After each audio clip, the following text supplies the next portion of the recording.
नमस्कार।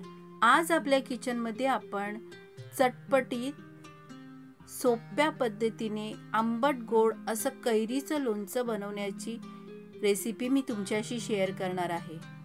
तर चला रेसिपीला सुरुवात करूया। त्यासाठी इथे मी अर्धा किलो कैरीला मीठ आणि हळद लावून अर्धा तास ठेवून दिलं होतं।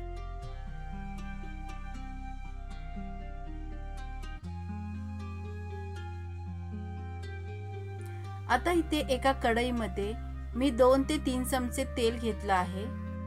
तेल चांगलं गरम झाल्यानंतर त्यामध्ये 1 चमचा राई घालून घेऊया।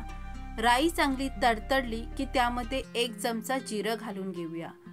जिरं सुद्धा चांगलं तडतडायला लागल्यानंतर त्यामध्ये 20 ते 25 लसणाच्या पाकळ्या मी ठेचून घेतल्या आहेत, त्या घालून घेऊया।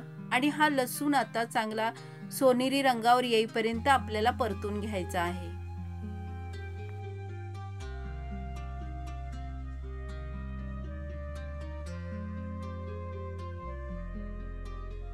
आता लसूण चांगली भाजल्यानंतर त्यामध्ये मी 1 चमचा लाल मिरचीची पावडर घालून घेतली आहे।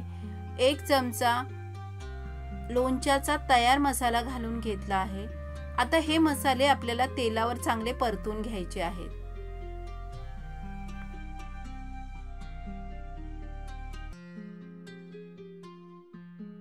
साधारण 2 मिनिटं मसाला तेलावर चांगला परतून घेतल्यानंतर आता त्यामध्ये आपण कैरीच्या फोडी घालून घेऊया।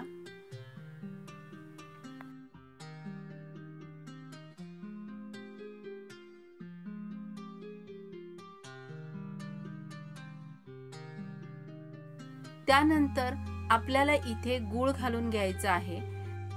तर इथे मी 500 ग्रॅम कैरीसाठी 400 ग्राम गूळ घालून घेतला आहे।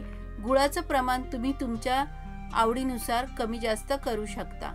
आता कैरी आणि गूळ हे चांगले एकजीव करून घेऊया आणि नंतर त्याला झाकण लावून 10 ते 15 मिनिटं चांगलं शिजवून घेऊया। आता 15 मिनिटांनंतर तुम्ही पाहू शकता आपली कैरी चांगली शिजली आहे आणि गूळ सुद्धा पूर्णपणे विरघळून गेला आहे। तर इथे मी तुम्हाला दाखवते की आपल्या कैऱ्या कशा मस्त शिजल्या आहेत। आता ह्या स्टेजला आपण गॅस बंद करायचा आहे आणि लोणचं पूर्णपणे थंड करून घ्यायचं आहे।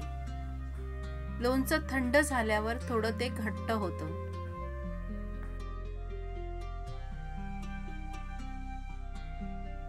तर इथे तुम्ही पाहू शकता आपलं लोणचं पूर्णपणे थंड झालं आहे।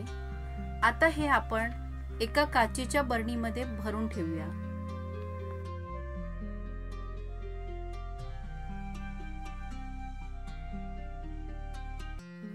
किती मस्त आणि किती झटपट असं आपलं लोणचं तयार झालं आहे। तर तुम्हाला ही रेसिपी कशी वाटली हे कमेंट करून नक्की सांगा। आवडली असेल तर लाईक करा, शेअर करा आणि अशाच नवनवीन रेसिपींसाठी कविताची पाकशाळा चॅनलला सबस्क्राइब करा।